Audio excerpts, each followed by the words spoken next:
My name is RonAsia Rouse. I am a Boston native. I grew up in Dorchester and Mattapan. I went to school in Boston. I am the Associate Director of Alumni Engagement and Operations at Boston University. Before Boston University, I was working at Brigham and Women's Hospital in the Center for Community Health and Health Equity, where I was the Interim Director of Community Engagement. My role was really to support community partners and the priority neighborhoods that we serve. Originally, I interacted with the Parker Hill ABCD in their summer jobs program, where I was a summer intern. ABCD Parker Hill is right down the street from Brigham and Women's Hospital. Working on our community partnerships, I sat on the board of ABCD Parker Hill, where I was able to support ABCD during the holiday season and also during some of their different events. We coordinated a canned food drive during Thanksgiving time to ensure that there were enough food supplies to go around, and making sure that we were supporting just kind of socially as well. We know isolation is a big component of senior experiences, and so having opportunities for them to get together, socialize.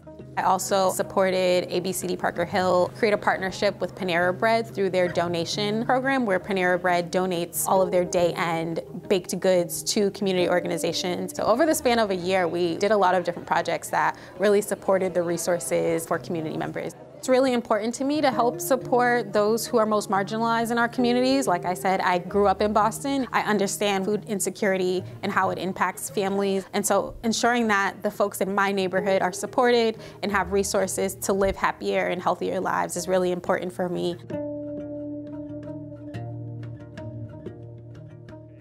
My name is Emily Hodge. I live in Charlestown. I've been there about 13 years. The Kennedy Center is really structured to provide support to individuals and families in need in the community, and that spans a whole host of services, including childcare, after-school programs for kids, elder care, checking in on folks, and I wanted a way to get involved. I had a desire to focus on prenatal and postpartum care for families, and in particular women. I think there's a serious lack of support from a general perspective and a mental health perspective. And I know, having had my own kids recently, that a community is really important to feel that you can navigate that big life change.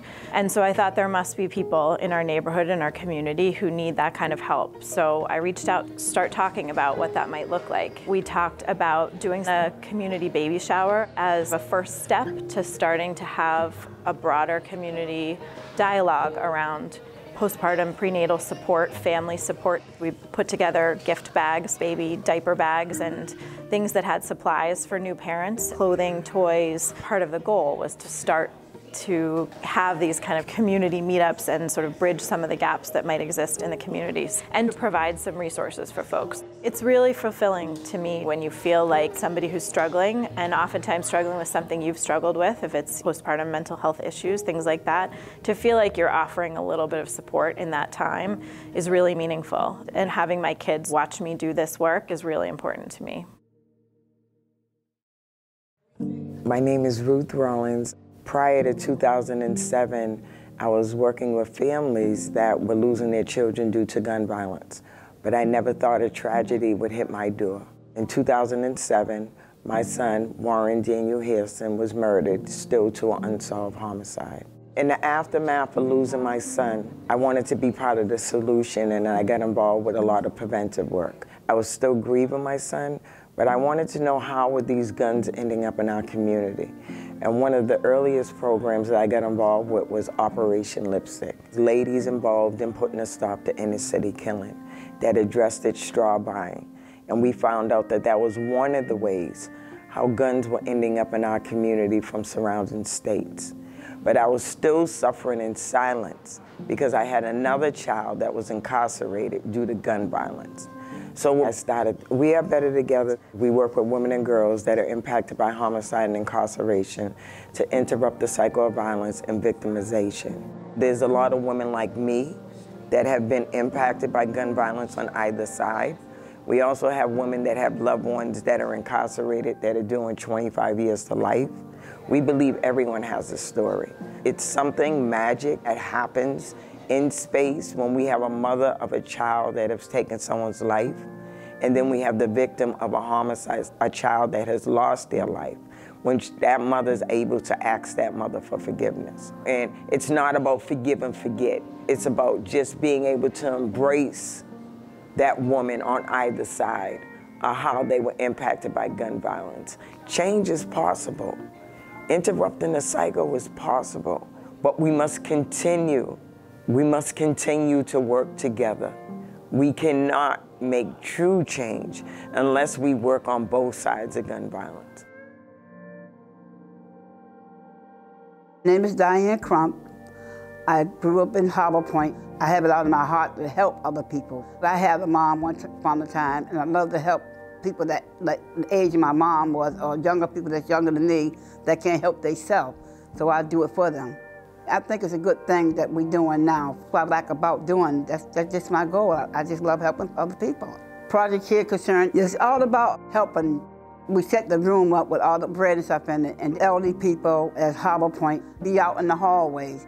And once we get it all set up together, then I said, you all come on in and get what you want. I always like to help the elderly people, go by and check on them, make sure they're okay. It helps, you know. There's some people that can't get out and get things. Some people can't help themselves, so I see the smile on their face. They said, thank you so much. We appreciate what you all doing. If they're satisfied, I'm satisfied.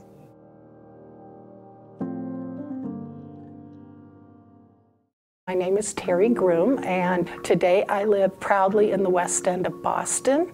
In May of 2023, I became an advisory board member at the ABCD, North End, West End, to be in with other board members who really, really care about the center and want it to thrive in both the West End and in the North End is very interesting to me. I am a big fan of getting in the trenches and dishing out meals and cleaning up and basically serving the seniors. I think it's important that someone provides them something more than just a meal, but also the dignity and openness to converse with them, to be interested in what they're seeing, to meet them where they are. I've been given a lot in my life, and I feel that if you've been given a lot, you owe a lot. And to those who maybe don't have as much as you might have, you need to give your time, talent, and treasure. I love the people, and that is what makes it even more fun. It's been a wonderful experience thus far, and I'm looking to many years of service. My name is Kathleen O'Brien. I actually grew up in Everett, and I live in Everett to this day. My husband and I have a home there. We have 2 children. For the past 10 years, I've been working with the Cambridge Health Alliance in the Community Health Improvement Department, working to kind of bridge the community and the clinical work in our primary service area. I work with a lot of community groups. When ABCD came into the Mystic Valley area, we were convening the Everett Community Health Partnership, which is a coalition of multi-sector groups. ABCD, which we knew were doing such great work in Boston, for them to have a seat on our coalition just, made the most sense. We in Everett realized that food access was a really big issue for residents in Everett. So the community, we started a community garden in 2012. Since then, Everett Community Growers is now its own nonprofit. They run 2 urban farms, 2 community gardens, a farm stand. I volunteer my time as the operations manager. The farm stand operates once a month, and we have decided to utilize a fill your bag model. So we have a $5 bag or a $10 bag, and folks can just, whatever fits, they take with them. Even when it's new people just walking by, we do a lot of welcoming. I just feel like my work and what keeps me motivated is feeling that sense of solidarity and that sense of community with a community that is so diverse. And we can come together and work to create solutions together. There's just no better feeling than that.